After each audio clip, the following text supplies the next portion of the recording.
Because, sir, in my last few speeches, I spoke about the concept of Abhay Mudra, the concept of fearlessness, truth, and non-violence. And I showed the House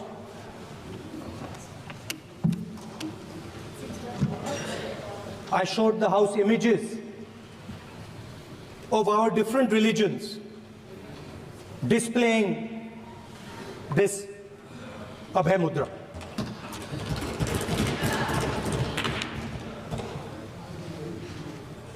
People call the Constitution the longest written constitution in the world. But the Constitution contains a set of ideas from one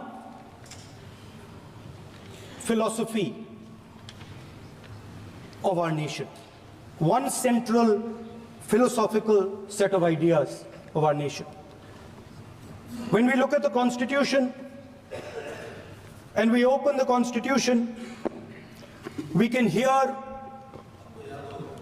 the voice and the ideas of Ambedkar, of Mahatma Gandhi, of Jawaharlal Nehru. But where did those ideas come from? Those ideas came from an old, profound tradition in this country. Those ideas came from Shiva, from Guru Nanak, from Basavana, from Buddha, from Mahavir, from Kabir, from a list of people. So when we speak of the Constitution and we show the Constitution, of course it is a document of modern India, but it could never have been written without ancient India and her ideas.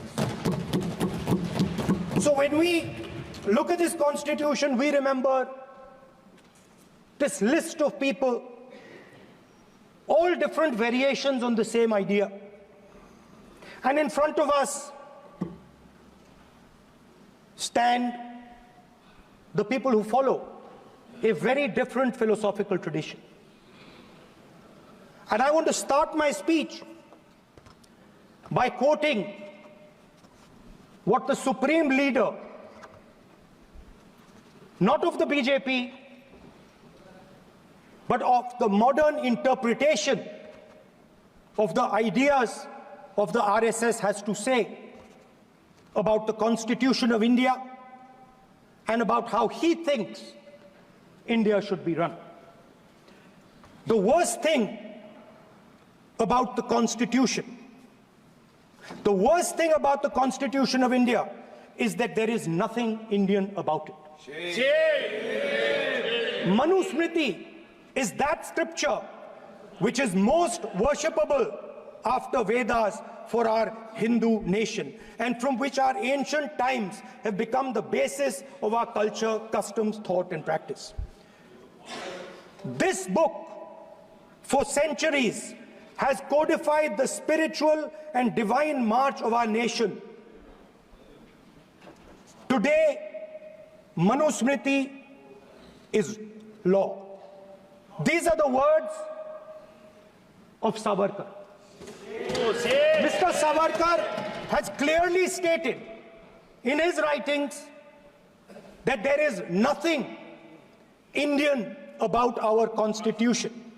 He has clearly stated that the book India is run by should be superseded by this book.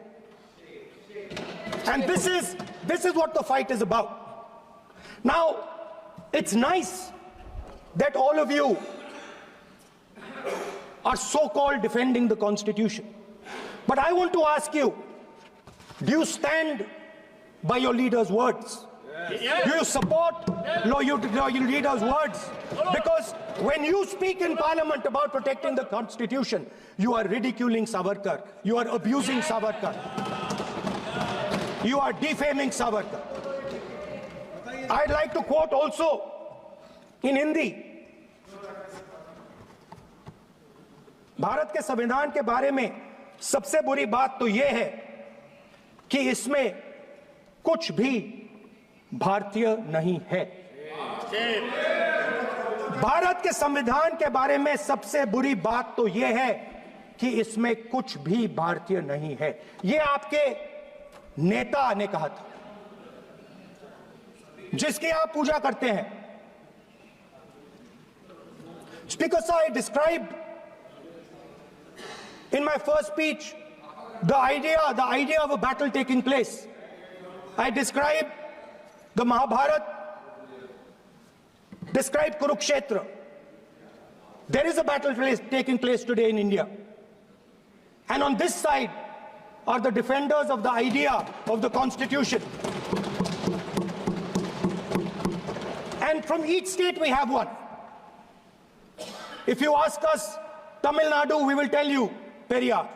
If you ask us Karnataka, we will say Basavana. If you ask us Maharashtra, we will say Phule ji, Ambedkar ji.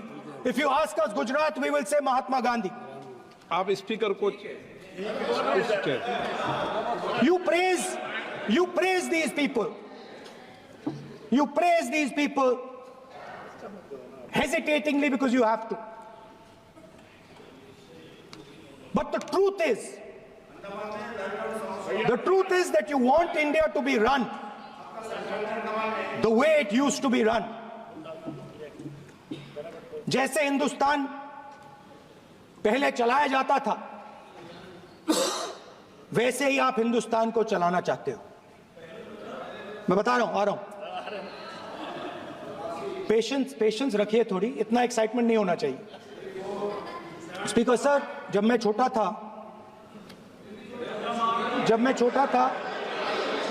Delhi में, speaker sir, Delhi के चारों ओर जंगल हुआ करता था। जो आज यहां रहते हैं उनको ताजुब होगा कि एम्स के बिल्कुल बगल में जंगल शुरू होता था। जहां रेलवे म्यूजियम है वहां पे जंगल शुरू होता था। वैसे ही जंगल में,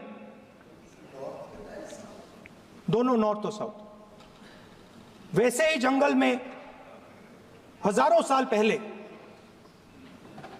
एक युवा, 6-7 साल का युवा, हर रोज सुबह उठ के 4 बजे उठ के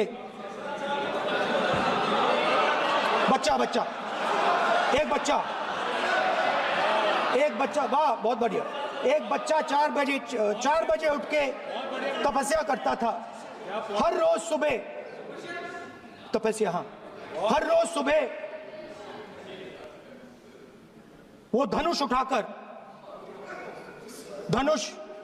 तीर कमान चलाता था और घंटे उसने तपस्या की, सालों के लिए उसने तपस्या की।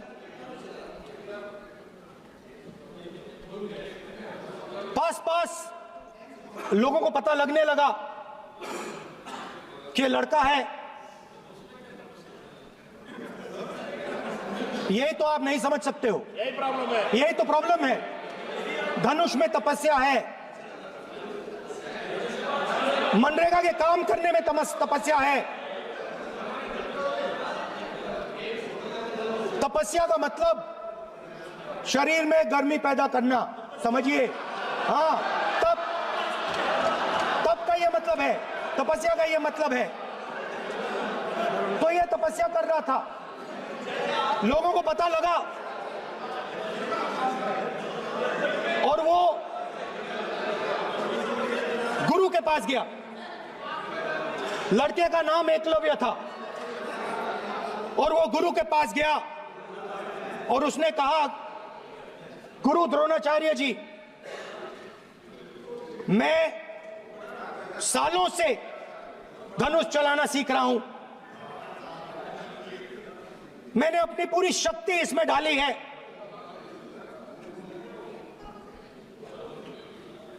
आप मेरी मदद कीजिए, आप मेरे गुरु बनिए।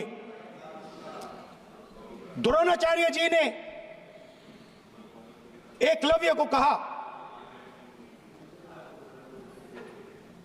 कि आप ऊंची जात के नहीं हो, आप ऊंची जात के नहीं हो, आप द्विजा नहीं हो। मैं आपका गुरु नहीं बनूंगा, यहां से तुम चले जाओ। और एकलव्य चला गया। फिर से एकलव्य ने तपस्या शुरू की, फिर से तपस्या शुरू की। कुछ साल बाद द्रोणाचार्य जी और पांडव उसी जंगल से निकले।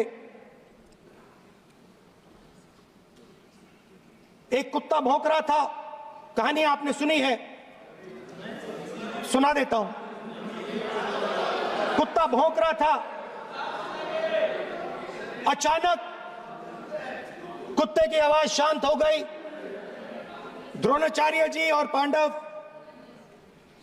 पास गए और उन्होंने देखा कि तीरों के जाल में कुत्ता फंसा हुआ था। मुंह में तीर था एक, हाँ, मगर कुत्ता तीरों के जाल में फंसा था। एक तीर मुंह में थी, शांत था कुत्ता, मगर कुत्ते को चोट नहीं लगी।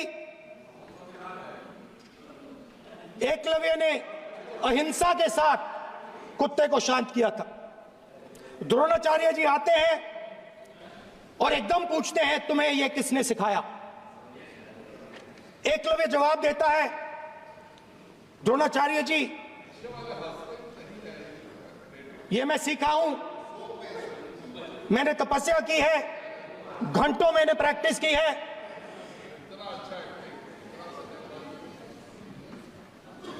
आपने मुझे गुरु बनने से मना किया था, तो मैंने एक मूर्ति, मट्टी की मूर्ति सामने रखी और मैंने प्रैक्टिस की और मैं सीखा। द्रोणाचार्य जी खुश नहीं हुए। द्रोणाचार्य जी ने एकदम कहा, तुम्हें मुझे गुरु दक्षिणा देनी है। नहीं नहीं, ये आपकी स्टोरी है, ये आपकी स्टोरी है। मेरी स्टोरी है कि द्रोणाचार्य ने पूछा।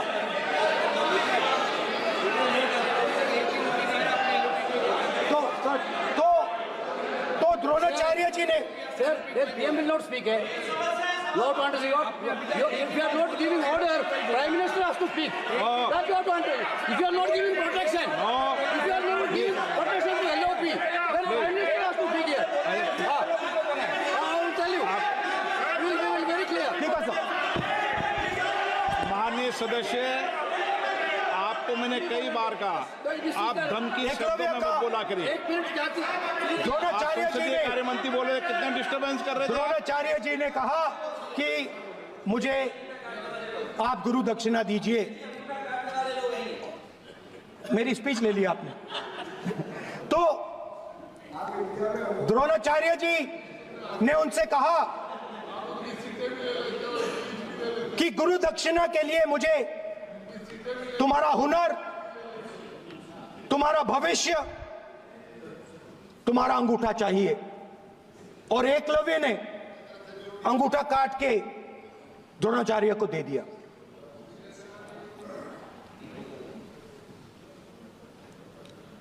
यह अभय मुद्रा है। इसमें कॉन्फिडेंस, स्ट्रेंथ, निडरता कहां से आती है? हुनर से आती है, इस अंगूठे से आती है। ये लोग इसके खिलाफ हैं। जैसे द्रोणाचार्य जी ने एकलव्य का अंगूठा काटा, वैसे ही आप पूरे देश का अंगूठा काटने में लगे हुए हो।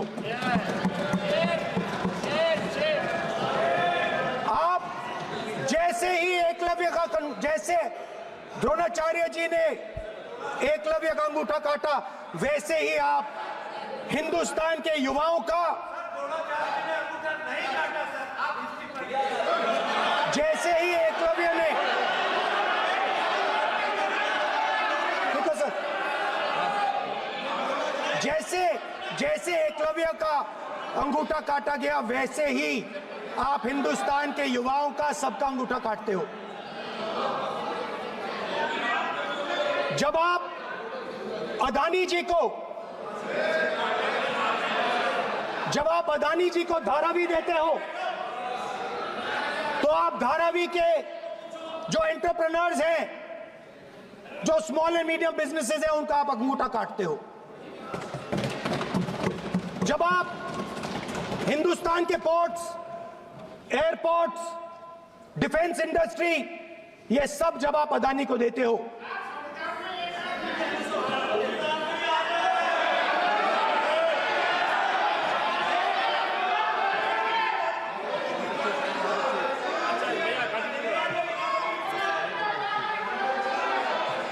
हिंदुस्तान के सारे जो फेयर प्ले बिजनेसेस हैं, जो ईमानदारी से काम करते हैं, आप उन सब का अंगूठा काटते हो जब आप अदानी की मदद करते हो। कॉन्स्टिट्यूशन में लैटरल एंट्री कर आप हिंदुस्तान के युवाओं का, पिछड़ों का, गरीबों का अंगूठा काटते हो।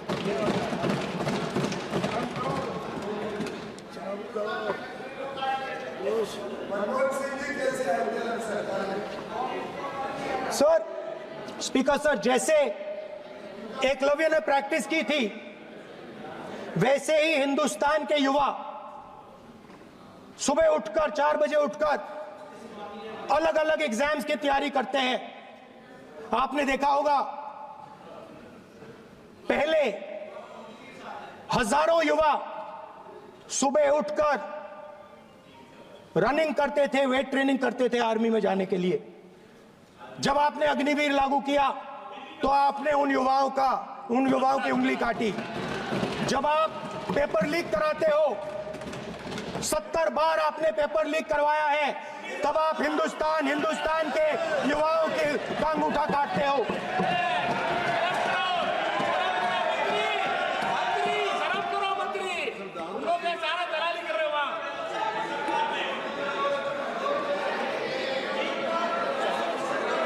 आज बाहर, दिल्ली के बाहर आपने किसानों पर टीयर गैस चलाया है, आपने किसानों पर लाठीचार्ज किया है। किसान आपसे एमएसपी मांगते हैं, सही दाम मांगते हैं, मगर आप अदानी को फायदा पहुंचाते हो, अंबानी को फायदा पहुंचाते हो और किसान का अंगूठा काटने का काम करते हो। देखिए, हम कहते हैं अभय मुद्रा, हम कहते हैं डरो मत, आप कहते हो हम आपका अंगूठा काट देंगे। ये फर्क है। एक तरफ कौन सर बोले, मेरे कहना है कि हम एक मिनट प्लीज बैठिए, आप बैठिए, प्लीज बैठिए, आप बैठिए। आज हम भारत के संविधान की 75 वर्ष की गौरवशाली यात्रा पर कर रहे हैं और कर भाई ये चर्चा हुई थी कि हम संविधान की चर्चा करते समय उसकी उच्च कोटि की ये अपेक्षा है। आप स्पीकर सर, आप राष्ट्रपति भाषण नहीं है। कॉन्स्टिट्यूशन में कहीं नहीं लिखा है कि मोनोपोली होनी चाहिए। कॉन्स्टिट्यूशन में कहीं नहीं लिखा है कि पेपर लीक होना चाहिए। कॉन्स्टिट्यूशन में कहीं नहीं लिखा है कि अग्निवीर होना चाहिए। कॉन्स्टिट्यूशन में ये सब नहीं लिखा है, इसलिए मैं यहाँ रेज कर रहा हूँ। कॉन्स्टिट्यूशन में नहीं लिखा है कि हिंदुस्तान के युवाओं का अंगूठा काटना चाहिए, उनका जो हुनर है उनसे छीना जाना चाहिए।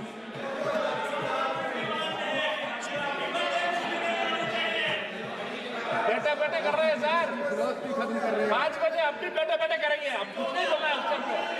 5 बजे देखिएगा, 5 बजे देखिएगा क्या करते हैं। स्पीकर सर, मिलेगा। मैं कुछ दिन पहले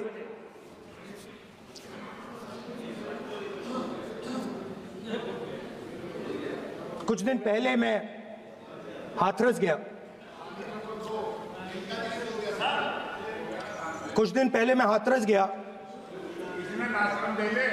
हाथरस में 4 साल पहले एक लड़की का बलात्कार होता है। गैंग रेप होता है। 3-4 लोग गैंग रेप करते हैं। मैं 2-3 दिन पहले उस लड़की के परिवार के घर में गया।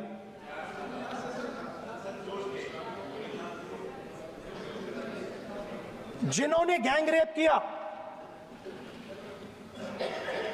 वो बाहर घूम रहे हैं, और लड़की का परिवार अपने घर में बंद है। लड़की का परिवार बाहर नहीं जा सकता है। जो अपराधी हैं वो उनको रोज धमकाते हैं और वो बाहर घूमते हैं।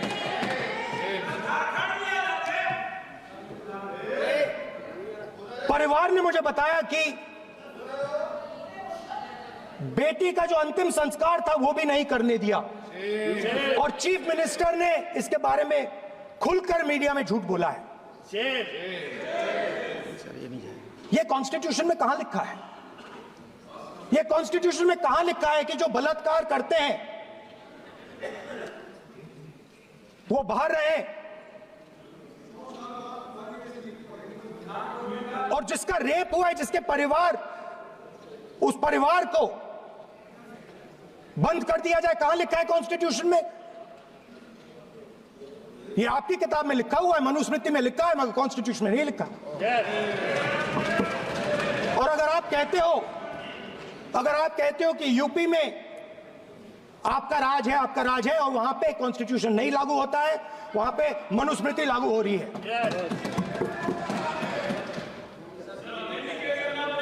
परिवार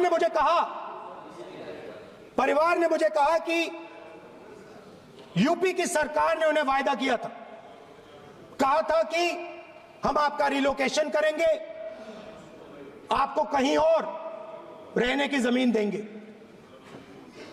आज तक 4 साल हो गए हैं, आज तक उनका रिलोकेशन नहीं किया गया है।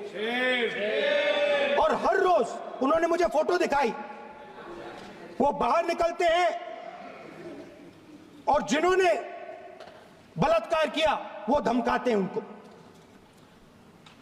तो मैं इस हाउस में कहना चाहता हूं कि अंबेडकर जी के संविधान वाले लोग, इंडिया गठबंधन वाले लोग, हम सब मिलकर उस परिवार का रिलोकेशन हम करेंगे, अगर आप नहीं करोगे तो। और हिंदुस्तान के हर गरीब व्यक्ति को हम ये कहना चाहते हैं, आपकी रक्षा कॉन्स्टिट्यूशन करता है, और ये बीजेपी के लोग कॉन्स्टिट्यूशन पर 24 घंटा आक्रमण करते रहते हैं।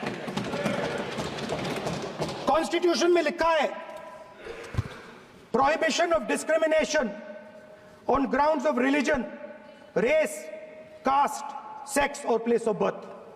The state shall not discriminate against any citizen on grounds only of religion, race, caste, sex, place of birth और any of them. Some days back, youngsters from Sambal came to see me. Innocent people, they had done nothing. They were just, वो बस पास में थे, 5 लोगों को गोली मार के हत्या कर दी।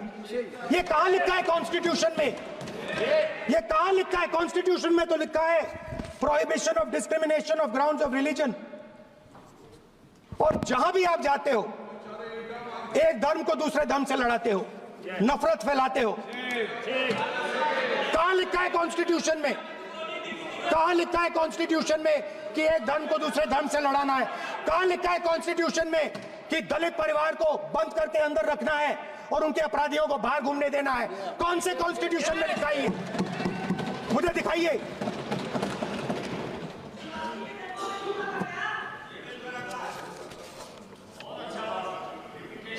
स्पीकर साहब, हमारी जो विचारधारा है, इंडिया गठबंधन की विचारधारा है, वो देश में कॉन्स्टिट्यूशन लाई है। हम सब मिलकर कॉन्स्टिट्यूशन की रक्षा करते हैं। अंबेडकर जी ने कहा था, if there is political equality but no social and economic equality, political equality will be destroyed. ये अंबेडकर जी के शब्द हैं, और आज ये बात सबके सामने है। पॉलिटिकल इक्वालिटी जो थी वो खत्म हो गई है। हिंदुस्तान के सारे इंस्टीट्यूशंस कैप्चर कर लिए गए हैं।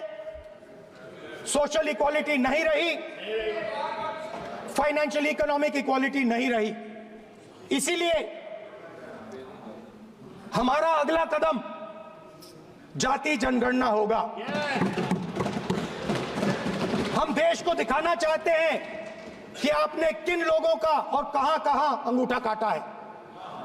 हम दलितों को, आदिवासियों को, पिछड़ों को, किसानों को, मजदूरों को दिखाना चाहते हैं कि आपने किस किस का अंगूठा काटा है। इसलिए जो मैंने वायदा किया था, इसी हाउस में यहां हम कास्ट सेंसस लागू करेंगे और उसके बाद हिंदुस्तान में एक नए तरीके का विकास होगा, एक नई तरीके की राजनीति होगी। जो मैंने पहले कहा था, जो आपको अच्छा नहीं लगता है, 50% रिजर्वेशन, उस दीवार को हम यहां तोड़ेंगे। 50% रिजर्वेशन की दीवार और जाति जनगणना हम यहां करा के दिखाएंगे। आपको जो कहना है कर लो, कह लो। स्पीकर सर, बहुत बहुत धन्यवाद।